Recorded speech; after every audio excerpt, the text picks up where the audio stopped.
So how it goes if I was Jolly Yellow talking to you, and Summer Gamefest and all the other press conferences and presentations that happen around the time of Summer Gamefest to take advantage of that. And of course, this all pulls from them taking advantage of the timing that E3 left behind. But there's a lot of game trailers out there that look really interesting. And even though I don't have my ear to the ground in gaming like that anymore, there's a lot that I would really like to play. First, we have Stranger Than Heaven. This seems to be something of a Yakuza / LA Noir detective mystery game all mashed together into one. And in fact, it even comes from RGG, the folks who do the development of the Yakuza or Like a Dragon video games. I personally enjoyed LA Noir a lot. It's a daggone shame that that developer actually went out of business shortly after releasing LA Noir, but it's been re-released multiple times. It's available on multiple platforms. If you get a chance, go back and play it. I think it's awesome. And I think this Stranger Than Heaven is probably going to borrow a lot from it. So next we've got Capcom is coming up with a new IP, a sci-fi adventure game by the name of Pragmata. This is actually something that they've been having in development for quite a while, and I believe was originally promised release in like 2023, 2024, but it's just not coming around, and it will finally see the light of day in 2026. It seems to be, like I said, an adventure game in which you're playing some sort of explorer who finds what appears to be a young girl, and then you two actually work together on completing some overall story arc. I don't want to know too much about it because I want to be surprised by the story. It looks beautiful, and yeah, I'd like to play that when it comes out later on. So The Expanse is one of those. It's a TV show that has been on my watch list forever, been on my read list forever, and now has creeped its way into my gaming backlog list. So there's a game out coming soon called The Expanse: Osiris Reborn. So I don't even know how it ties into the pre-existing Expanse universe. This may be something new, takes place before, takes place after. I honestly do not know anything about this, but it just looks interesting, and I'm already interested in the books and the TV show, so why not throw the game in there too? So next thing that drew my attention was Clockwork Revolution. Now, there's definitely something going on here, something of a class war, so to speak, where you're maybe even playing something of a Robin Hood role. From what it looks like in the trailer, it appears that you're going to do the creative character as someone is describing a thief that stole their property. So that's a nice way to do character creation. So real innovative there, nice new touch. So we'll see how this one goes. It kind of gives like a vibe of We Happy Few, or maybe even kind of reminds me of, its presentation kind of reminds me of BioShock. That's what I was trying to say there. So yeah, this one looks pretty interesting. Might get a chance to play it one day. Well, next we have Infinitesimals.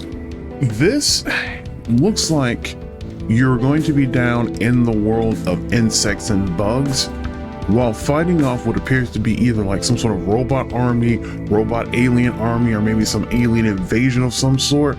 But the nice quirk touch there, at least from what we see so far in the trailer, is you're not humans fighting against this menace. It's actually, shrunken down into the world of insects. So you're actually playing as different bugs, fighting off some sort of threat. So I do like the fact that there's at least a couple of notable beat 'em ups in the lineup here.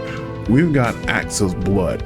I don't know what the story of it is. I don't even want to do too much research into it because I'm the kind of person that wants to see things as I play through the game, not learn everything from trailers, hints, and spoilers and leaks. But anyway, this appears like it's going to be some sort of brawler, beat 'em up action game, full-on martial arts with counter moves, and you're probably going to be like, leveling up your character and learning techniques, learning moves and things to that effect.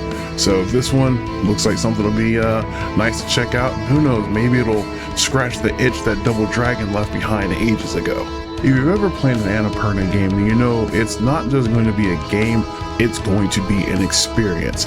And Mixtape looks like it's going to maintain that tradition pretty well.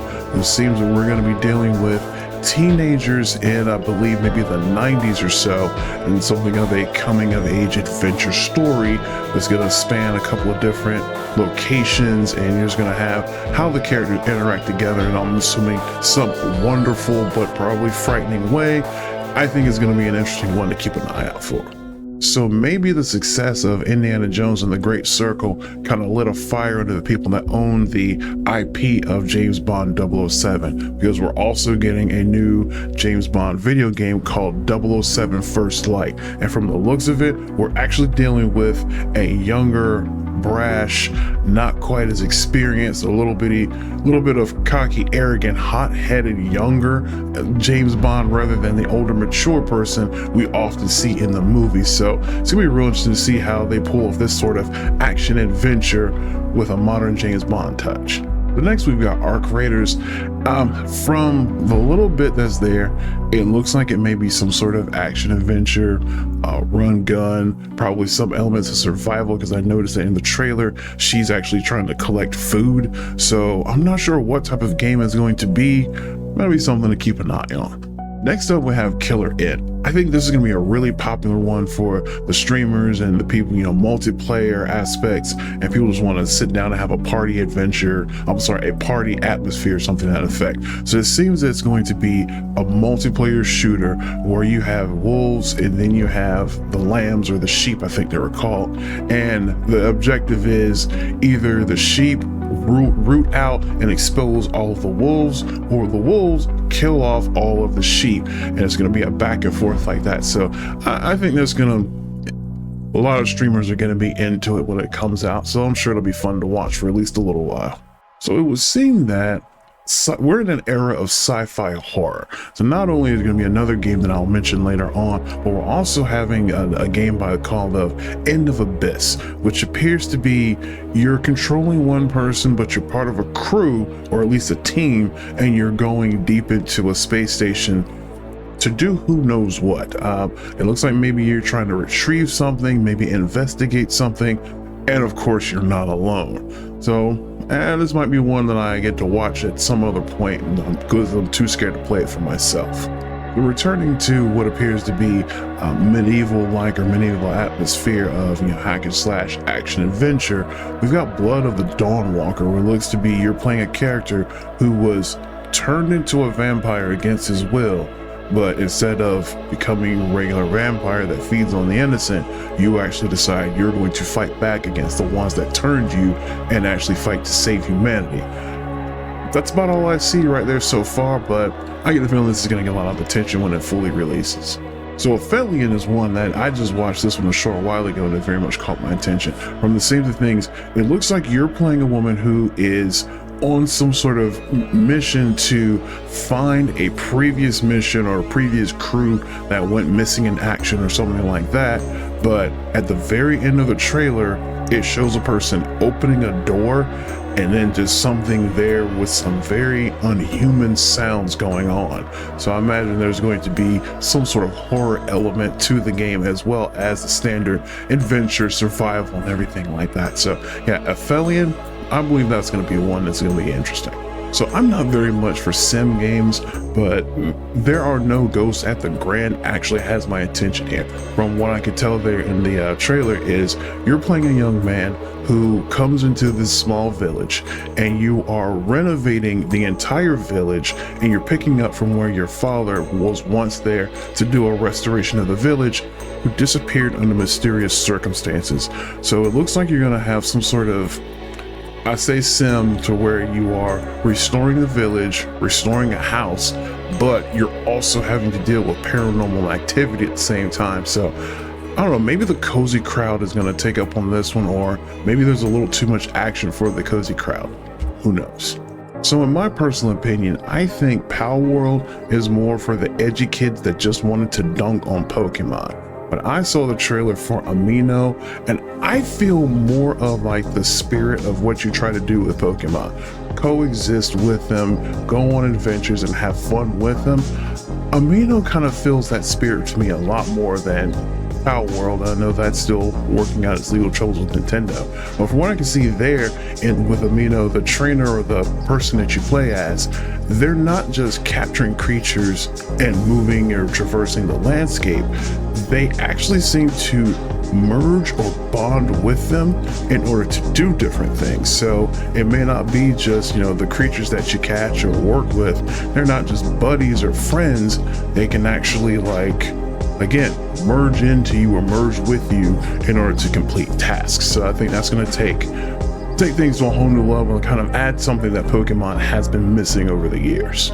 So at Fate's End, at first glance, it appears to be just yet another title of side-scrolling action with nice animation or nice artwork, but I believe it's going to be doing something a little bit different, namely with the storytelling elements, because I noticed that in one of the fights in the trailer there's actually a dialogue trees during the fight. So it means maybe it's going to give you some element of you're battling somebody, but you're also having a conversation, and depending on what choices you take to control what things you say to the person you're fighting could have an impact on the outcome of the battle.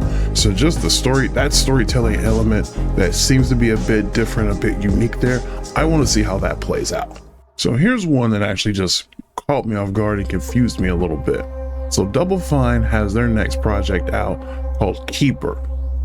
And all that really is going on is a tower quite literally grows legs and starts walking, going across different landscapes, trying to jump over crevices and do things here and there. And there also seems to be some animal bird-like creature that sits on top of the tower that maybe has some interaction. Maybe you're controlling the bird and you're leading the tower or something to that effect. But yeah, those guys from Psychonauts, they just march to their own timing. And finally, you remember when I said about sci-fi horror kind of becoming a thing? We last have Void and Martyrs, which seems to be sci-fi horror and religion, in which you're playing a nun that is going through like a colony, a ship, or something to that effect. And there are dead bodies all over the place, and there are there's creatures aboard. She is not alone, but it seems that her faith is going to be one of her literal weapons in the game to fight off whatever she is encountering. So that'll be a fun one to watch. What stuck out to you during this time of the Summer Games Fest? What presentations wowed you? What games are you interested in? Comment, chime in below, tell me what you're thinking. You folks have a good one. Charlie Yellow out.